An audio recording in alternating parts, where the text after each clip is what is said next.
Welcome back to the Floyd Memorial Library podcast, a window into the soul of the North Fork of Long Island. We'll delve into the pulse of our community, its pressing issues, promising opportunities, and the rich stories that weave our shared history. I'm your host, Christopher Bianchi, and for episode 76, we sit down with Cathy Demeroto, Executive Director of the Center for Advocacy, Support, and Transformation.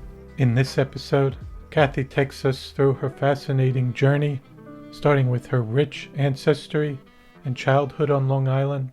We delve into her college years, her decision to attend law school in Maryland, and her impactful work with the U.S. Court of Appeals for the Third Circuit and Federal Court in Arizona. Cathy's path then led her to special education law in D.C. before making a significant shift to work for Catholic Charities in Baltimore, where she made a lasting impact on the community. Cathy shares her decision to return to Long Island, where she eventually took the helm at CAST. She reflects on how the organization has evolved under her leadership, highlighting the new programs and services she has implemented. We also explore her vision for the future of the community, discussing the opportunities and challenges it faces. So I hope you enjoy episode 76 with Cathy Demeroto. This episode was recorded June 26, 2024. Thank you so much for coming on to the Floyd Memorial Library podcast today. I'm looking forward to talking with you. Thank you. I'm happy to be here. So to start off, can you give us a brief introduction about yourself, where you were born and raised? Sure. I was born actually on Long Island in Smithtown and raised on Long Island till I was 17 years old. And then I went off to college and didn't come back until later in my adult years. Mm-hmm. And in terms of your ancestry, how far back can you go on say both of your parents' sides? Interestingly, not that far back. So my mom was an orphan. Her parents came over from Ireland in the late 1920s, and my grandmother, her mom died in an accident, and my grandfather died 6 months later of a heart attack. My mom used to say of a broken heart. Mm-hmm. So they left, were in New York City, recent immigrants, and left behind 4 children from ages 6 months to 6 years. And my mom was 2 at the time. And so they lived in orphanages and foster care as they grew up, and miraculously remained in contact over the years. So I don't have that much information, but we did research their families in Ireland when I was in college, and we located them in Kilkenny. And we went over and got to meet all our cousins in Kilkenny back in 1992.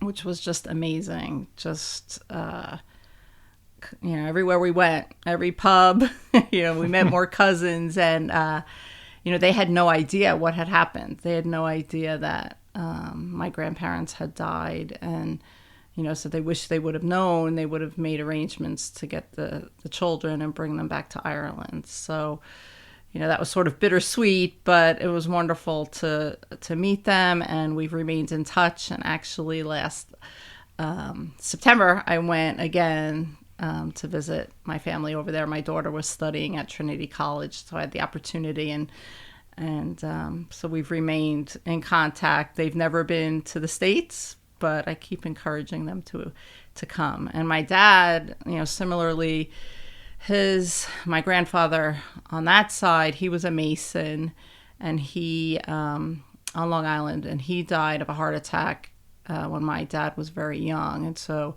my dad had to start working and helping to support the family, his mom and his sister. And then he, at 17, lied about his age and joined the Navy to serve in World War II. And so, I don't have a lot beyond that because his mom also got sick after that. And so really the information was limited. But on your father's side, where did they come from? So I don't know when they're from Germany and Wales. That's the background. I don't know at what time frame his family came to the United States, but, he grew up in Lynbrook. Mm-hmm. And in terms of your grandparents, you didn't get to meet? Not my grandfather on that side. So just the only grandparent I met was my grandmother on my dad's side. Okay. Your dad grew up in Lynbrook, and your mom grew up in the city, in Queens, and then she went to high school in East Rockaway. Okay. And do you know how they met? They were set up on a blind date, actually. Okay. Wow. And then you said what your dad did, but did your mom? So my dad went to, fought in World War II in the Navy. He was only 17, and he was a gunner and served on the USS St. Paul off the coast of Japan. And then after he returned to the United States, he went to college on a GI Bill. He went to Pace University in New York and became an accountant. And then he worked for the federal government in Korea and Japan as an accountant for some years, and then opened a practice on Long Island eventually. And my mom, again, she graduated from high school and, was one of those kids aging out of foster care and had to find work right away. And she actually was the first female manager at the Grant's department store, and, worked as in like the accounting department, bookkeeping as a manager, and did that for several years. And then she married my dad and did not, was a stay-at-home mom for many years. But when we were growing up, she went back to college and got for social work. And then she did some work for Catholic Charities, but never really worked full-time. She helped my dad with his business. And did they move out to Smithtown later, or was that something that... They, when they first got married, they lived in Brentwood. And then after they had 2 kids, I was the youngest of 4, they bought a house in Smithtown. And now for you growing up, how was it as a child growing up in that neighborhood, and maybe what activities would you do on the weekend? I mean, it was great. We lived in a community in Smithtown called Village of the Branch, and there were lots of kids right in our neighborhood. And I went to the local Catholic school, which we could walk to. We had a bus, but if we walked through the woods, we could get there as well. And so that community of our friends at school, we were very close. And but it was a simple time, and it was a time where we just rode bikes everywhere. We would get up in the morning and we would meet by 8 a.m. and we all had to be home by 6 p.m. And my mom had a bell, and she would ring the bell, and if I heard the bell, I knew I had to be home. But they didn't ask questions. We just got up at 8, left. We would find lunch somewhere. We would stop at one of our houses or pack a lunch, and we would be literally gone all day. And we would go to the park and play softball or soccer or basketball, or we would just ride our bikes, or we would just do adventures, walking through the woods and exploring. And it was just a wonderful, simple time where, you felt safe and could just enjoy exploration. And what about your schooling experience. How was? I went to St. Patrick's in Smithtown, which is a Catholic school. I would say academically pretty rigorous, very strict. I mean, that's the day back in the day when you had the nuns and they would, use their rulers if you got out of line.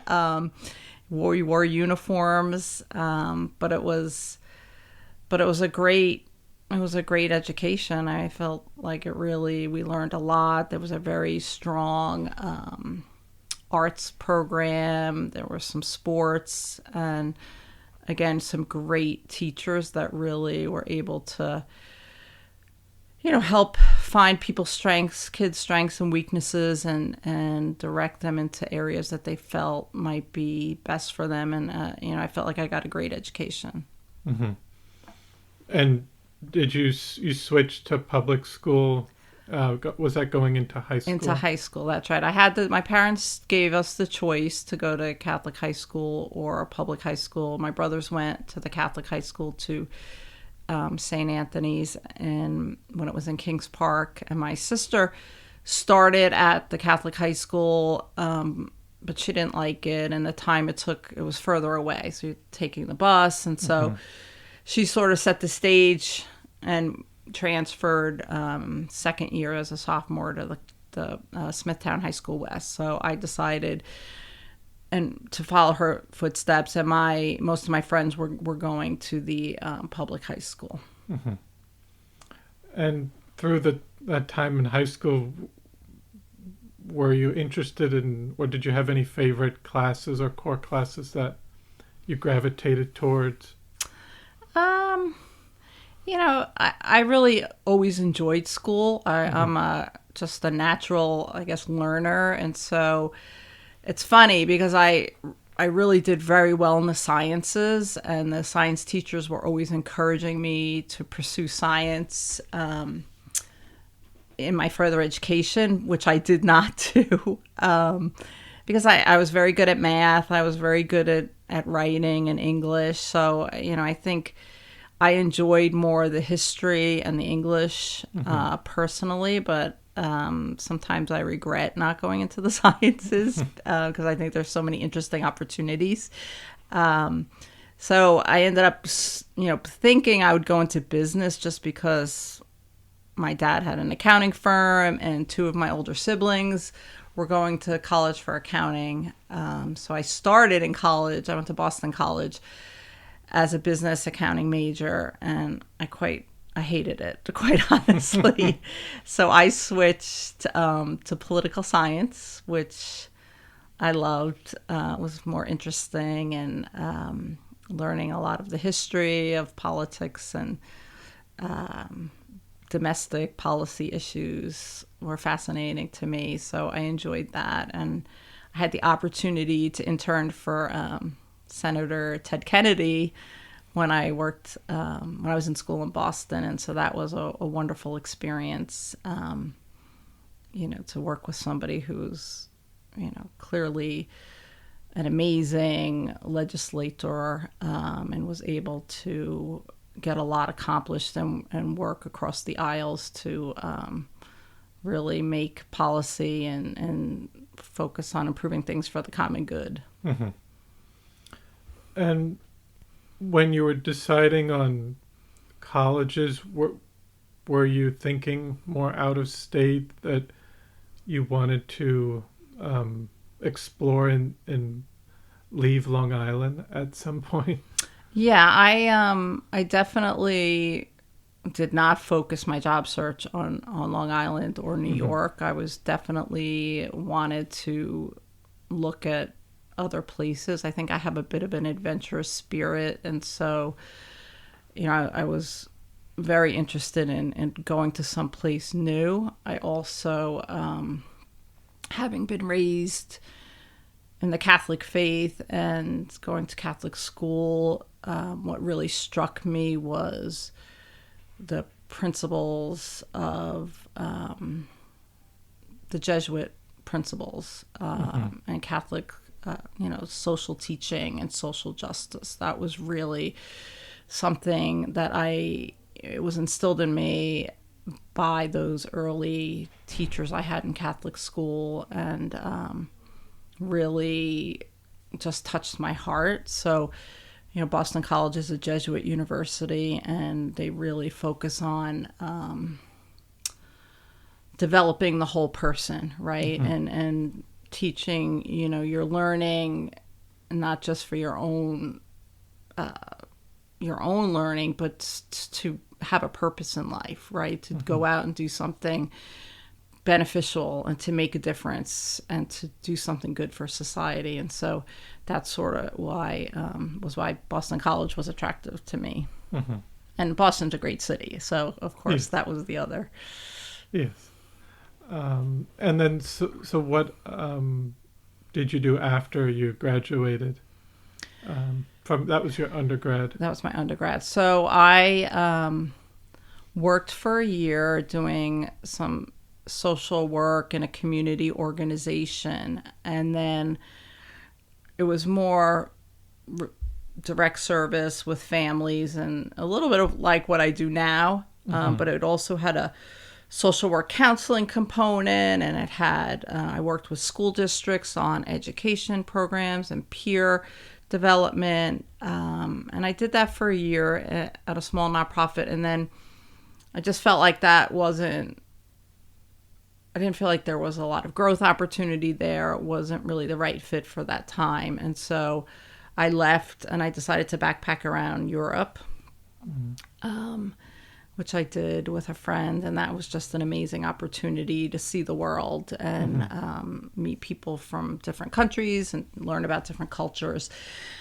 And so I did that. I also had the opportunity to go to Asia, and then I decided to go to law school.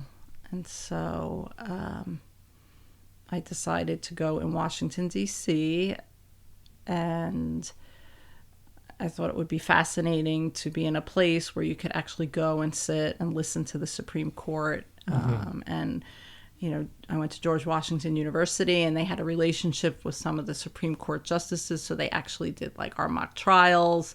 So I just felt that would be a really interesting and cool place to go to law school. And so that's what I did. And around what was the time frame for that? So I graduated from law school in 1992. And what kind of opportunities were you looking at after you graduated in terms of job? So I had two opportunities on my plate when I graduated. So I had interned at the Suffolk County District Attorney's Office for 2 summers during law school. And so they had offered me a job when I graduated. And I also had an opportunity to do a judicial clerkship. And so I chose the judicial clerkship because those were coveted. And my first one was at the state level in Connecticut. And then after that, I had an opportunity to work at the federal level. So then I worked at the U.S. Court of Appeals for the Third Circuit in Philadelphia for 2 years. And then I got married, and my husband was a federal agent, and we moved to Tucson, Arizona. And so I worked for the federal courts there, again, I was hired as a permanent law clerk. Like there's a 2-year term, but this judge wanted me to work permanently, which was my intent when I went to work for him. And he was amazing. His name was Judge Caruth, and he was brand new to the bench. And so it was a really good fit because I had clerked for other federal judges.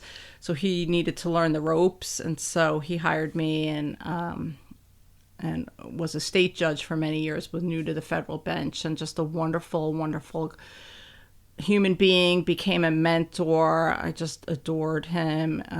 We kept in touch. I went to visit him a few years ago, and he just passed away recently.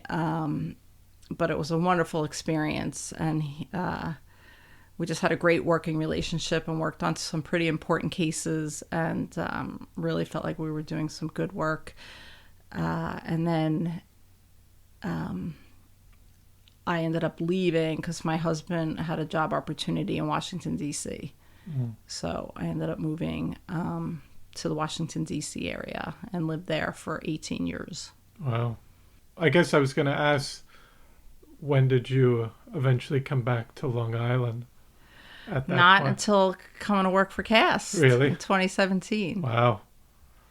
Yeah. So that's So I practiced law in Maryland for several years, and my specialty area was special education law. So I represented families of kids with special needs, and I also did some civil rights cases around education. And then I had the opportunity to go work for Catholic Charities as their lobbyist and public policy person. So I left the practice of law to do that type of advocacy, more public policy, and it was a really wonderful experience. It was Catholic Charities of Baltimore, which is the first and the largest Catholic Charities in the country. They had over 2,000 employees, 82 programs at the time. And so I had to learn all the programs and meet all the staff and understand the programs so then I could advocate for policy and budget money to go towards the important work of Catholic Charities, which obviously is to serve vulnerable and underserved community members. And that's when I knew I had really found my true calling and passion was to really use my skills and knowledge to help those who were vulnerable and underserved. Was that something that was that at a moment where you felt that you could help out the community more in that way instead of through the law practice? Yeah, I mean, I think there were two reasons. So one, practicing law, you have a smaller impact, right? So you're only impacting a limited number of clients. And the other thing was I would meet these families and they would come and I would do an intake interview and I would hear their story.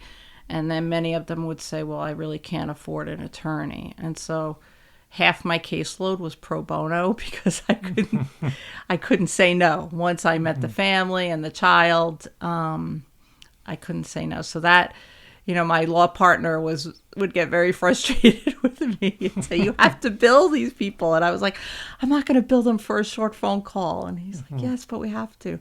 So I found it really hard to do the billable hours, particularly when I knew people really couldn't afford it, but so needed the help. The other part was my husband, now my ex-husband, was a federal agent. So he was off traveling a lot. And at that time, then I had 2 children. So it was harder to work as a lawyer because you have to show up for court. You can't, if your kids are sick or, there was a lot of challenging, it was challenging. And so working for Catholic Charities, it was more flexible in my schedule. I felt like I was having a greater impact on on a more global level, right? So, Catholic Charities serves neglected and abused children, vulnerable seniors, abused women, people with developmental disabilities, people living in or near poverty. They serve the wide range of immigrant families. So they serve so many people, and I got to touch all those areas and make an impact and really change policy and the law and regulations to ensure that people who didn't have a voice had a voice and that their rights were protected. And And then so after working there, how did the opportunity come about to come to CAST? So I worked for Catholic Charities for many years, and then someone who I worked with, a colleague, was the director of an organization called Maryland Hunger Solutions, which is an education and advocacy nonprofit that addresses hunger and poverty and nutrition for the state of Maryland. And it's a subsidiary of FRAC, which is the Food Research and Action Center in D.C. And she had to move because her husband was transferred. And she said, I really think it would be great. I would love for you to take over the organization. And I was torn because I was very happy in my position, and I was on the executive team at Catholic Charities, but I thought it would be a great opportunity to try my hand at running an organization. And so I took that job and was able to really grow that position. When I started, there were 2 staffs, and I left, we had 7, and I increased the budget probably 4 times, 5 times, and we expanded our programming and got into a little bit of the realm of direct service, not just education and advocacy.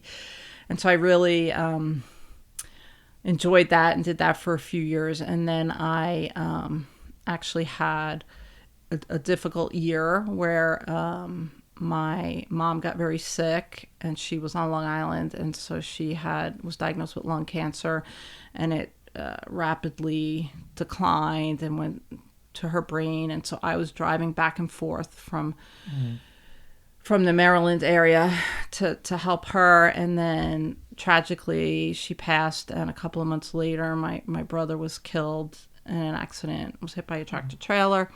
And then my dad declined and got very sick, and then I got a divorce all in like a 9-month span. And so it was a really difficult times for me. So I decided to step back and take some time off and deal with the grieving and handle all the estates. And then I also have a passion for dogs. And so I contacted a nonprofit, or several nonprofits, that raise or train and raise service dogs for veterans and kids with disabilities. And I went and visited some, and I just fell in love with one called Paws for People, based in North Carolina. And I reached out, cold called the head of it, and they said, we're going to be in DC, come meet us. And so we met at a diner, and we hit it off, and they invited me down. I stayed for a week. I learned about the organization, and then I volunteered for them for several months, and I was really doing strategic planning, helping them create a better website, just using my general nonprofit management skills, connecting them to partners and potential funders. And then they ended up hiring me, and I worked remotely. I lived in Maryland, and then I set up a puppy development center for them in Maryland. And I'm still on their advisory board and very involved with them. So I did that for a few years. And then during that time, I was out on the North Fork. It was January 2017. Mm-hmm. And it's just a strange story, because I had an urge. I said to my daughter, I really feel like I want to go out to the North Fork. And she said, Mom, it's January. It's the middle of winter. Why do you want to go out there? And, my aunt and uncle had a home in Mattituck. So growing up, I spent my summers out here. And so even as an adult, I would come out on vacation. So my kids were familiar with it, because I would take them to Greenport during the summer. We'd usually stay for a couple of weeks. And she's like, why do you want to go out there? It's January. And I said, I don't know. I just feel the urge. I have to go out there. So she came with me, and we were eating breakfast in Jenny's Grill, when it used to be on Main Street in Southold, where Maroney's is now. Mm-hmm. And I was reading the Suffolk Times, and it said North Fork nonprofit seeks executive director. And I didn't even know what kind of nonprofit it was. And I sent my resume, and they called me for an interview. And then they called me for a second interview. And then they offered me a job, which I was quite surprised, being out of state. And I wasn't sure it was the right time, or did I want to move my kids who were in high school. And so I sat them down, and I said, do you guys want to move to Southold, to the North Fork? And both kids were like, sure, Mom. It'll be an adventure, which was quite the surprise. I did not expect that response, but I felt like that was sort of a sign that we should make the move and completely change our lives and take the risk. And I saw the potential to grow CAST. I thought CAST was a long standing, wonderful organization that was meeting important needs, but it was tiny, and the budget was small, and they were in a rented space, and I knew it could be so much more. I knew there was the potential for it to be a real thriving community center, and that it should have its own home, permanent home, and that there was a lot of opportunities to expand programming, because I had, worked for Catholic Charities, and we had done a lot of innovative things. So I knew that I had ideas. And so I said to the board, these are the things I would like to do. And if you can support that, I'm happy, to accept the job. But I knew I would be frustrated if I was limited within that space or budget. And so I wanted the board to be excited about raising money and expanding, and they were. And you mentioned a bit what the organization was before, but could you give us a little overview of kind of the creation of Sure. CAST? So CAST was founded in 1965 in response to Lyndon Johnson's War on Poverty.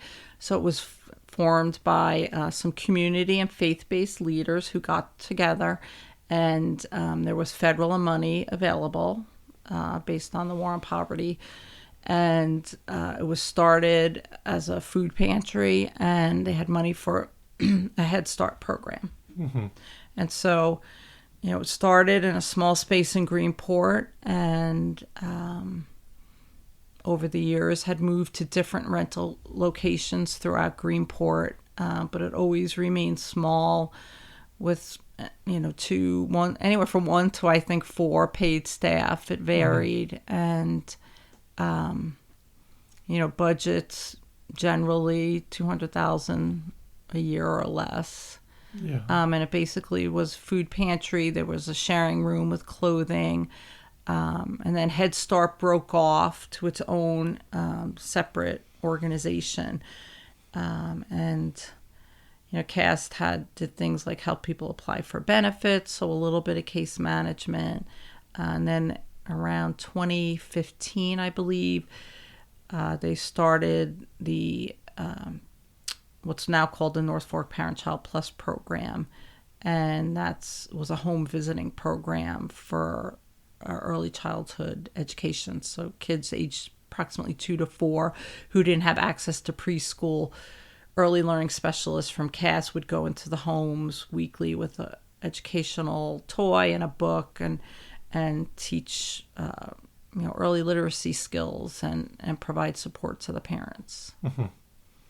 And Sarah Benjamin, who used to work for CAST, she, I believe, was the one who brought that program to CAST.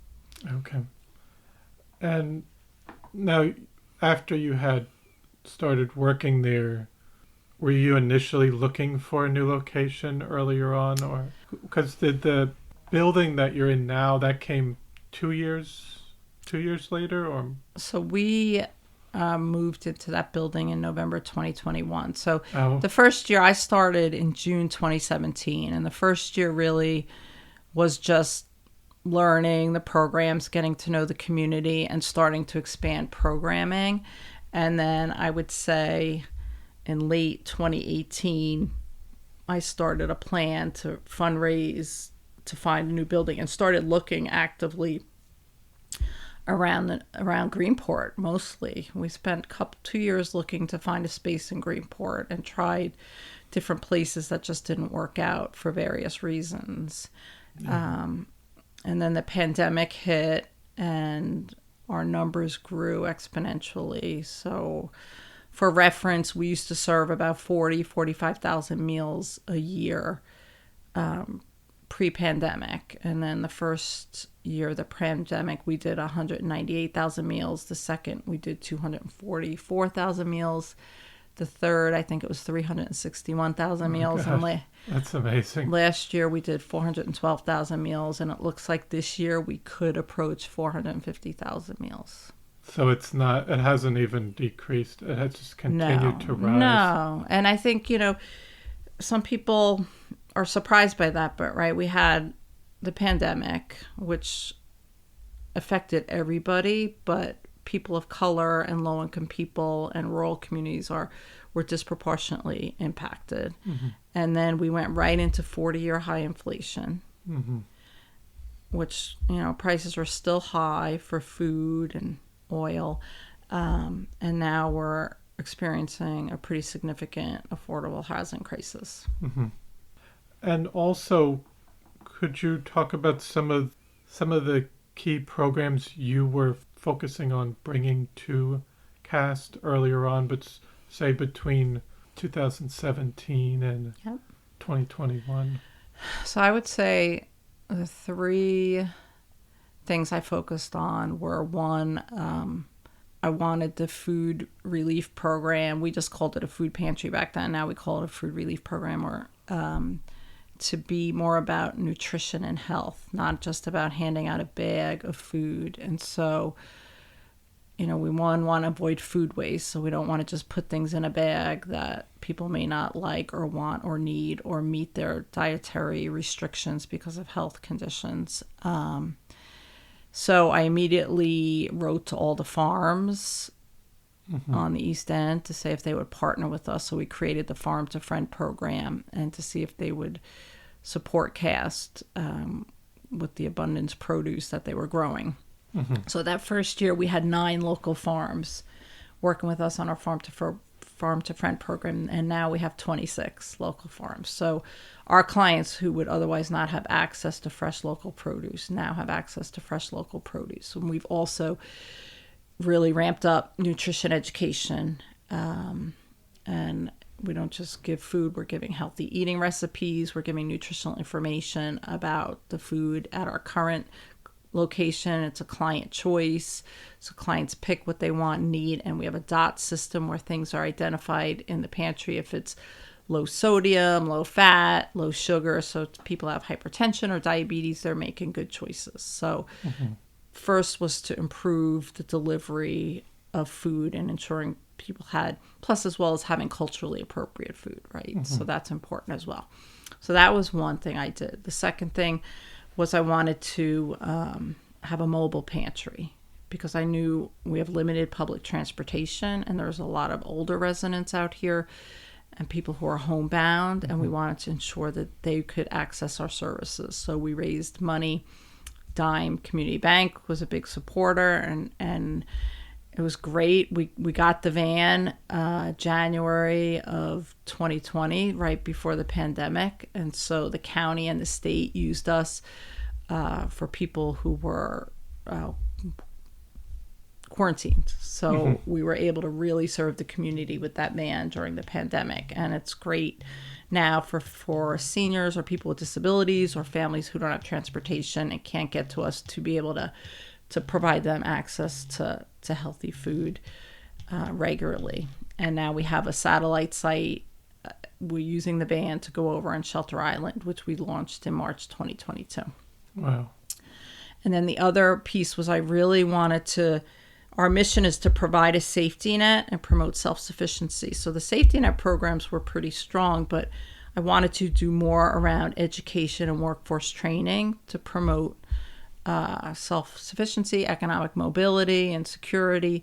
So we launched the culinary program, the North Fork Culinary Program, and we first did it out of Holy Trinity Church in their kitchen, and we started with high school students, and this year we had our 5th year of the high school youth program, and it's basically for high school kids not college bound, many some with disabilities. We've had a couple of kids with Down syndrome on the autism spectrum, some Spanish-speaking students who aren't planning to go to college, and so they can get higher paying jobs in the restaurant industry instead of going in as a dishwasher. We do front of house and back of house, and it was so popular the restaurants asked us to expand to an adult program. So this year we had the 3rd year of the adult program. And so far we've had 93 graduates over the years who have all taken and passed the county food manager's exam and gotten their certificates, and all of them have been offered jobs in local restaurants. So it really helps the local economy and our local business owners. No, that's really important work. Yeah. And you also were talking about, in terms of funding and the budget that you were working with initially, how did you end up getting more funding? Or was that through grant applying for grants or in terms of building the budget? Yeah, I mean, it was a combination. So this budget was small when I started, and I had some experience grant writing, so I definitely was writing a lot of grants, and we were able to get some government grants as well as some private corporate grants, and so we were able to get from larger corporations that hadn't supported CAS before, so something like Bank of America, Capital One. A lot of the banks, the Long Island Community Foundation was always a supporter, but some federal money. I mean, we hadn't gotten much as in state funds, so we've gotten a lot more state funds. And then just really being more active in getting Family Foundation and individual donors to support the important work we're doing on the North Fork and having more fundraising events. So my first year was the first time we had our Blast for Cast. We're going to have it this July 11th. It's our sixth one. We were off 2 years because of the pandemic. And then we started the Festival of Trees during the pandemic because we needed a fundraising event and something that could be done mostly outside and be safe. So that started during the pandemic and has continued to be a beloved North Fork event. And just being very proactive and visible and sharing what we're doing in the community. I think if you come to CAST and see what we're doing and see how many people we're serving and the difference we're making, you can't possibly not want to support what we do, right? Because a community is stronger if everybody's thriving. Mm-hmm. And so we're not only making sure people's basic needs are met, like food and shelter and clothing, which are, basic human rights. We must supply these things to our community members and our neighbors. But we're providing opportunities for education and growth and advancement, which helps everybody in the community. Mm-hmm. It provides skilled employees, and just a stronger community. So, right now we're serving almost 1,500 families. We serve about 14% of the population of South Old Town, and about 31% of the children that live here rely on us for services. Wow. That's incredible. And I was going to ask also, just, you mentioned the amount of was it only maybe 4 staff members initially when you arrived? How many staff members do you have now? So when I started, I had 3. It was me and 3 staff, and 2 of them were part-time. Mm-hmm. So now I have 15 full-time staff. I think it's 7 or 8 part-time. Mm-hmm. And then we have 9 or 10 seasonal staff for our summer program. And then we have an AmeriCorps Vista, we have a dietetics intern, and we have Department of Labor youth workers. Mm. So all in all, we have like 35 people coming there to work, and we have over 350 amazing and dedicated volunteers. Wow. No, that's amazing. And our budget is close to $3 million a year now. It's wonderful. It's amazing, and the fact that we're able to respond to the needs and ensure community members are not going hungry, mm-hmm. and have opportunities to improve the lives for themselves and their families. But it's also, kind of sad that there's so much need, mm-hmm. in our community, and it's not just the town of Southold and Shelter Island. It's happening everywhere that people are struggling. Everything is so expensive. Food, clothing, rent.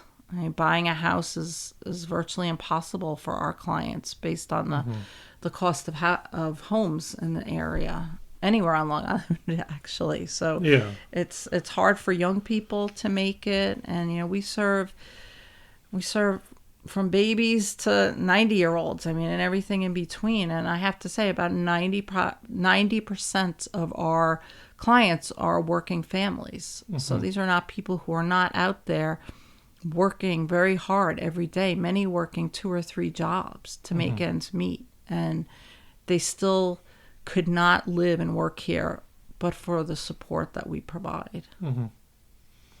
You're in ways filling in,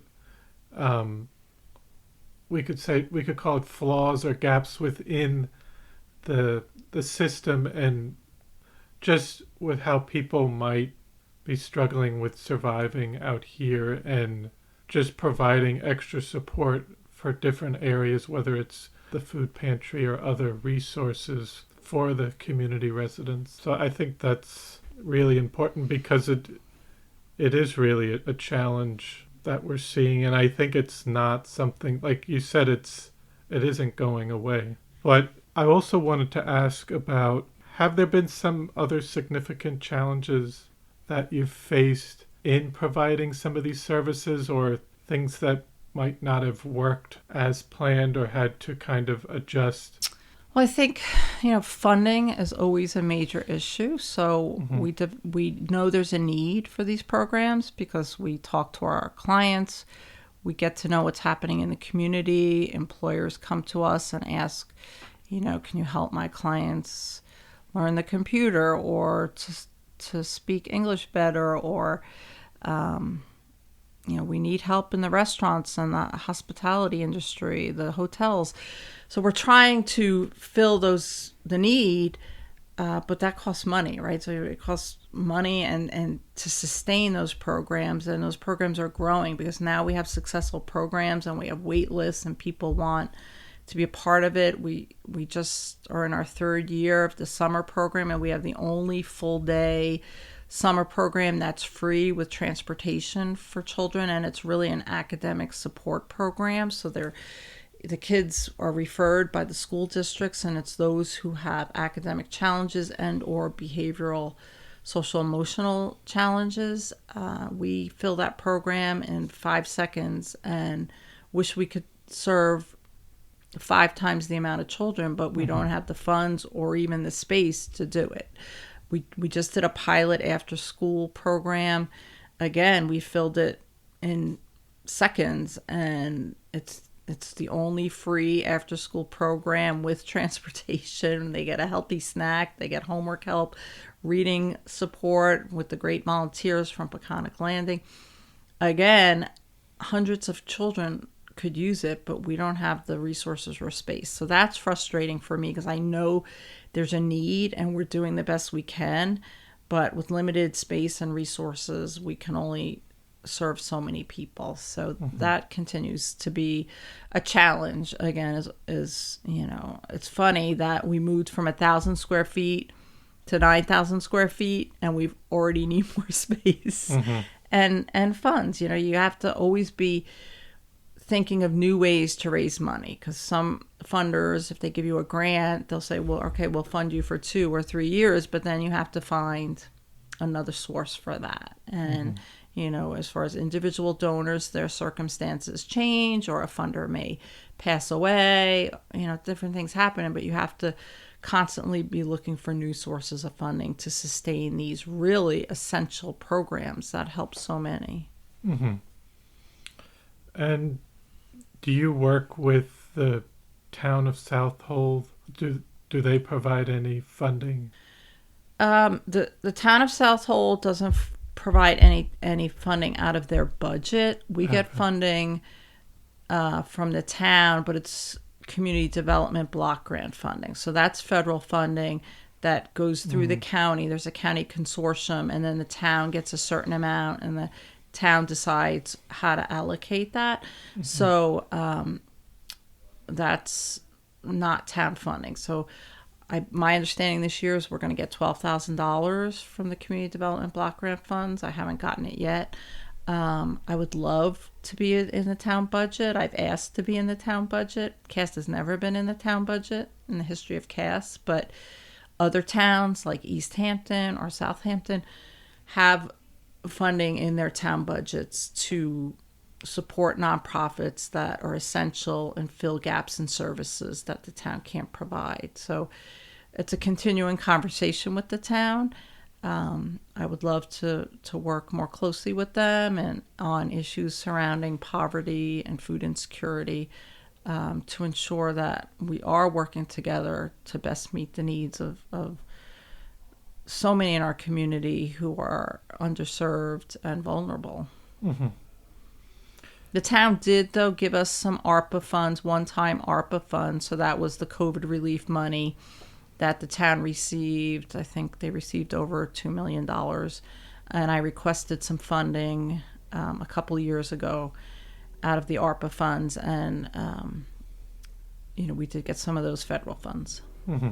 And what has been one of the most rewarding aspects of your role as director? The clients, I would say, when they, there's so many instances where clients have just come to me and been so grateful and appreciative of the services that CAST has provided and how we're really, really, truly transforming lives. And that's probably number one. Number two is just working with an amazing team of passionate and committed staff members who care so deeply, and volunteers who really care so deeply about the community and want to make a difference. And it's really been my honor to work with the team I have, to serve the clients who are like family, and to do what I can to help improve lives and make the community stronger. Mm-hmm. And what are some long-term goals for CAST, and possibly how you might go about achieving some of those plans? So my feeling is, right, too much growth is not always good. So CAST has grown tremendously since I've been there, mm-hmm. right? Going from a small budget with a small staff to where we are today, buying a building, going from 1,000 square feet to a campus with 9,000 square feet in one building, 2,400 square feet in another, creating a mobile program, satellite sites. So I've said we need to take a little breather right now and just make sure we're doing what we're doing really well. But there is planning. So some of the things we're thinking about is we really want to expand our education and workforce development. We want to do more around entrepreneurship. And so we want to empower our clients to be able to start their own businesses. So that's in the works. Some of that will be around the culinary program.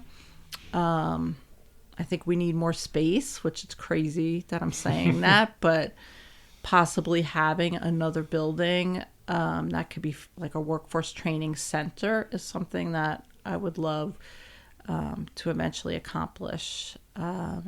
We always want to continue to expand our food relief program in a way. We just started an initiative this year called Food for Health. So it's not just a food pantry. So it's all about nutrition education.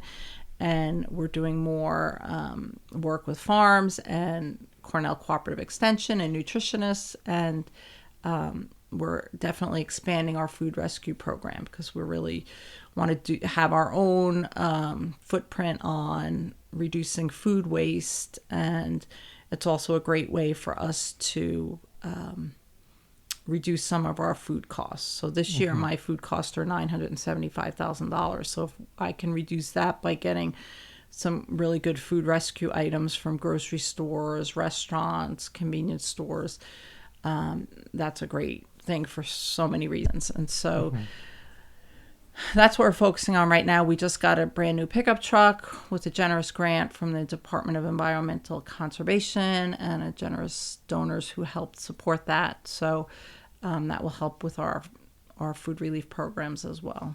Mm-hmm. No, it really is amazing what CAST has become, and just seeing there's a lot of moving parts, and it's just, I could see it being well, obviously it's rewarding, but then it can be challenging just making sure you're covering everything with the programs and staff and volunteers, and making sure you're keeping up with the amount of, or even just trying to provide the programs you have, but it still might be, you might not be able to offer it to everyone due to space, or you might run out of materials or food. But is that something that just thinking about an organization like this, and how do you balance all those components and still move forward with it's always going to be there in terms of growth and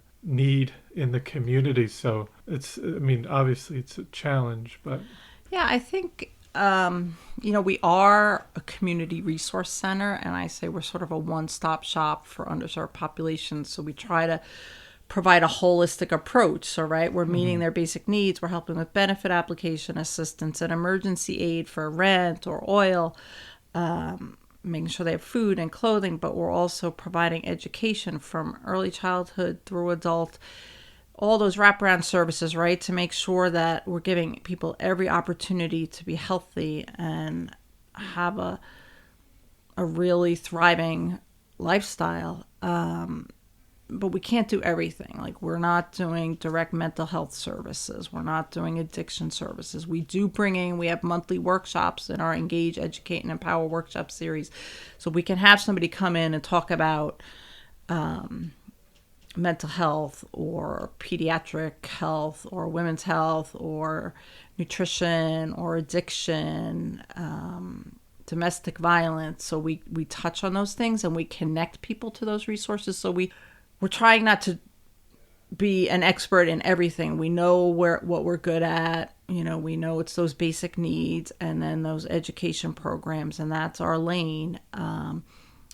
Is there more need than we're serving? Yes. So that's frustrating that we can't help everybody who comes to the door and say, I want to be in your summer program or your after school program or in your ESL class. I mean, we only can take so many people, but we're doing the best we can, and we have to manage a lot because we couldn't do what we do without all of our amazing partners. I mean, we're partnering with the schools and the libraries, with government, with churches, with Rotaries and Lions Clubs. And I mean, we're all about collaboration, right? The more we can bring people together, the better. And then we launched our arts and culture program 2 years ago, which has just been thriving. So that's another way that we want to bring everybody in the community to our space. And so it could be clients and volunteers and business owners and our donors all enjoying a classical music concert at Cast. And it's just a great way to break down barriers and build community. And so,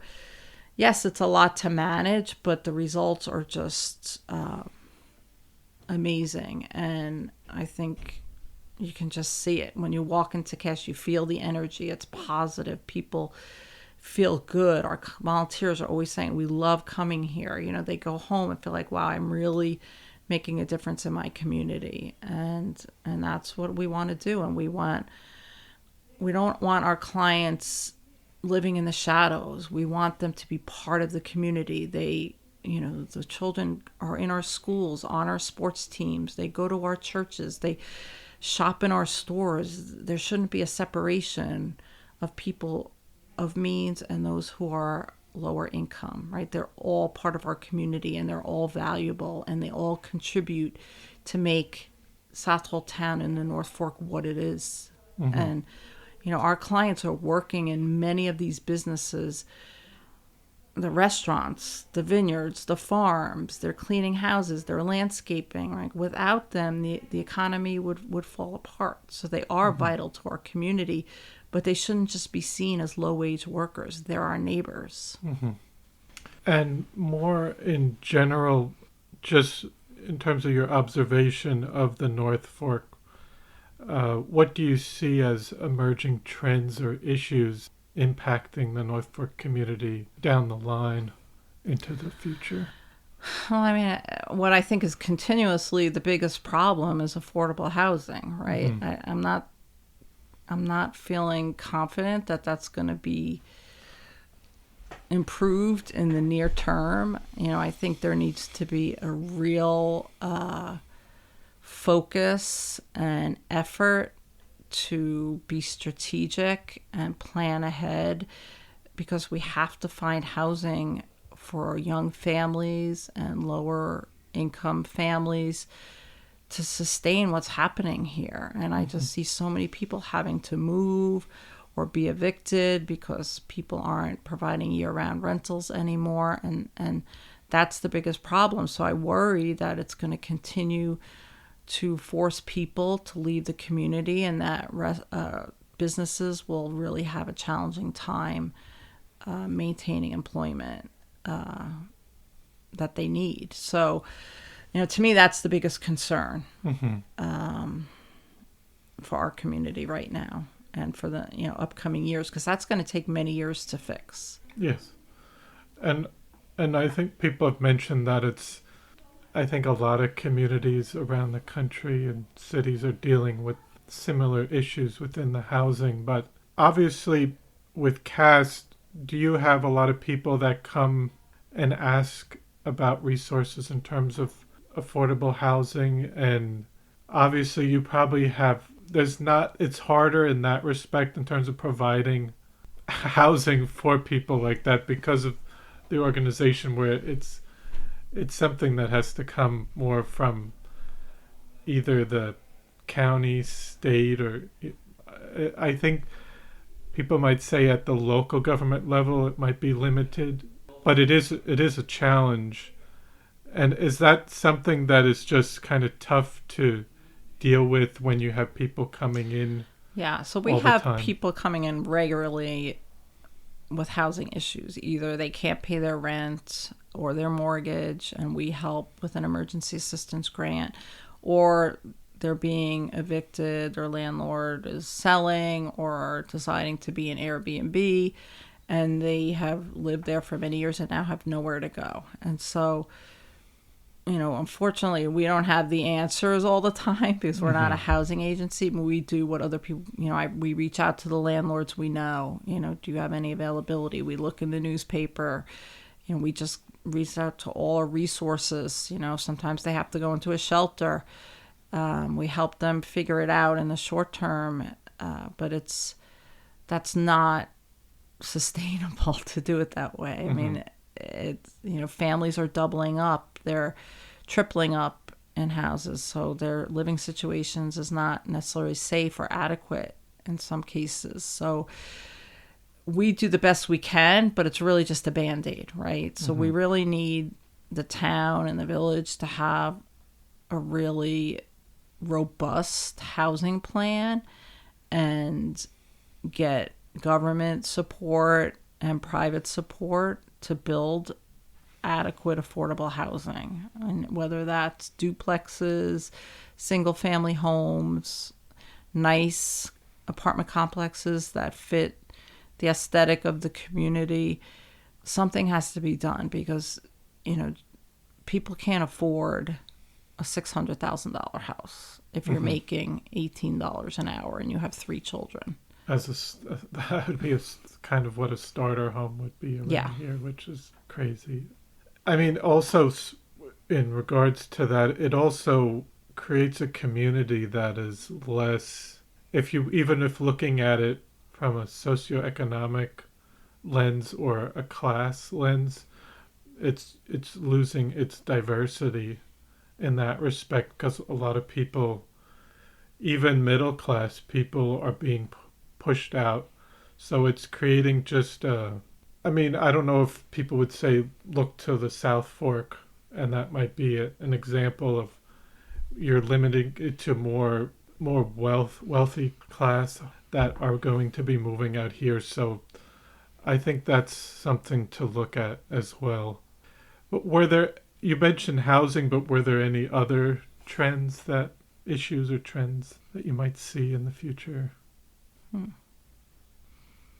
I think we have to be prepared, as a community, that new immigrants are coming to work in our labor force, that we're prepared to provide the resources that they need for those families to be able to live here comfortably and thrive and assimilate into our community. So, we are working on a pilot new immigrants program to ensure that, we're creating informational packets so families have information on schools and hospitals and libraries and banks and all the things that a family would need to when they move to an area. So their family has the information, and the children can be in school, and people can work and get the health care they need.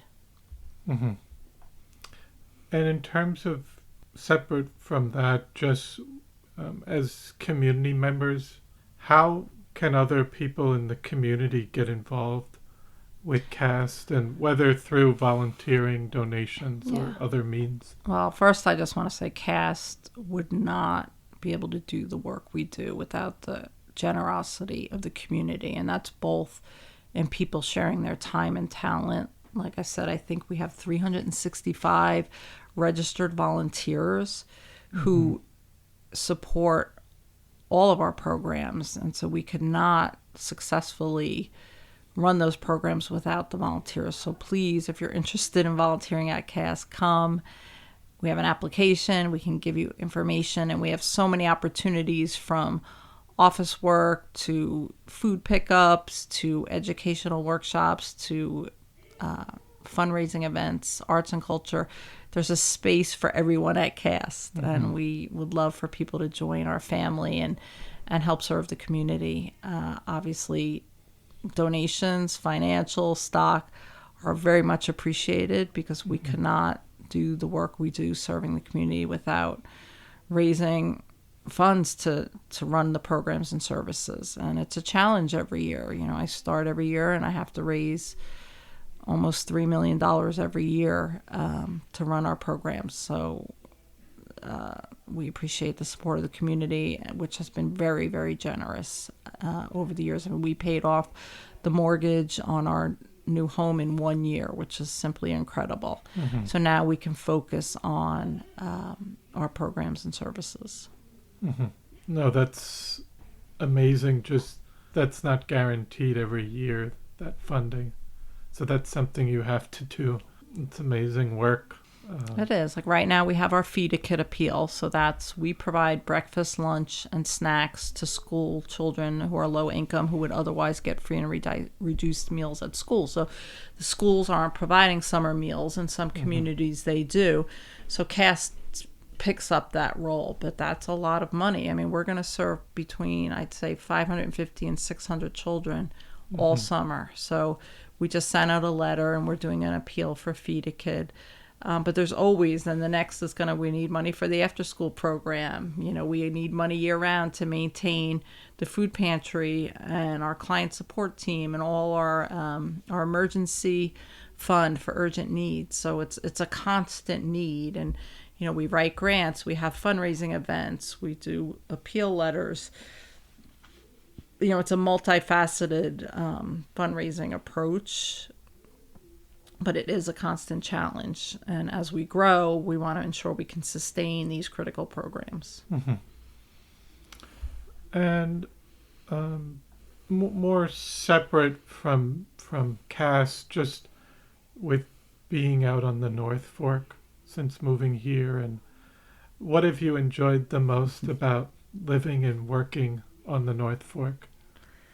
Well, the natural beauty, of course, is number one. I just, look around and feel very blessed to be surrounded by such beauty, from, the water and the beaches to the vineyards. And it's just a very comforting place for me. I've been coming here since 1969. So it's just a place with a lot of good memories of, on my sunfish or catching minnows or clamming as a child. And it's just a wonderful, warm, beautiful place. So I guess that's number one. I love to ride my bike. So I do biking around the North Fork. And I think the people, I think there are some really special people that have found their way here or have lived here their whole lives. And I am always in awe of how the community comes together to address a problem. So if somebody gets sick or has a fire in their home or whatever the situation is, people come together regardless of their politics or their age or their education, and people come together as a community to help. And I think that's what makes the North Fork special, and I think that's what has helped CAST thrive, because people recognize that that's what we're doing. We're helping the community, and people want to be a part of it, and they feel good when they're a part of it. Mm-hmm. And I had just we've talked about the importance of community and support and advocacy, but were there any final message you would like to share with our listeners about the importance of community support and advocacy, and even maybe for people that might not? I hope that people are aware about what CAST is doing, but obviously some people might not be aware really what's going on, and just the need for the community to come together and support each other, which has been something that, with other people that I've talked to, has been something that people hope that the community can continue to come together and support each other. I would just invite anybody who's not familiar with what we're doing at CAST to please come, call me. If you have questions, come anytime and visit and see firsthand what we're doing and how what we're doing is building a stronger community, which benefits everyone. And as Coretta Scott King said, the greatness of a community is most accurately measured by the compassionate actions of its members. And I think we live in a great community because people are compassionate and care. And I invite anyone to come and join and help us take care of the community. Mm-hmm. And I just ask at the end if there was anything else you wanted to say or discuss that we haven't talked about. I don't think so. I think we've covered a lot of ground. Definitely. No, so I want to thank you so much for taking the time to come in today and share your story and share with us the wonderful work you're doing at CAST, and really just listening and hearing everything about CAST. And it's amazing what CAST has become, and it's really such important work that CAST as a whole is providing to the community, especially with people that might be underserved, and just making sure to give them a space to come and feel welcomed and provide resources that might not otherwise have been available if CAST wasn't here. Well, thank you. I appreciate the opportunity to share what CAST does, and I'm honored to have had the opportunity to lead CAST for the last 7 years. Yes. Thank you so much. Thank you. Well, I hope you enjoyed episode 76 with Cathy Demeroto. I want to thank you for listening to the Floyd Memorial Library podcast, and we'll see you next time.